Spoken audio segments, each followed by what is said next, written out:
Pemirsa, perihal perubahan sejumlah nama jalan, Wali Kota Makassar Muhammad Ramdan Pomanto masih memperbolehkan warga menggunakan 2 nama jalan sekaligus hingga waktu yang telah ditentukan.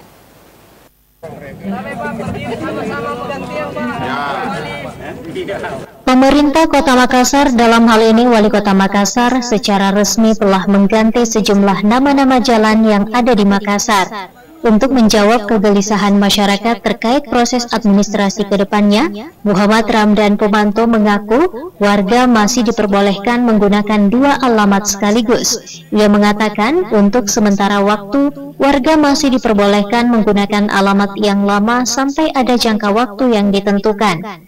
Alamat pakai dua nama, mau pakai apa sampai jangka waktu yang ditentukan. Biasanya begitu. Masih ada proses, tidak langsung. Ada di kemudian.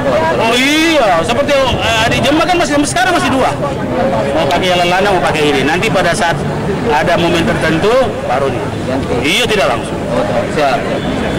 Itu begitu administrasinya. Meski demikian, tak sedikit warga juga mengakui masih bingung dengan alamat jalan baru jika ingin melakukan pembaruan data, baik melalui aplikasi maupun secara fisik di Dukcapil.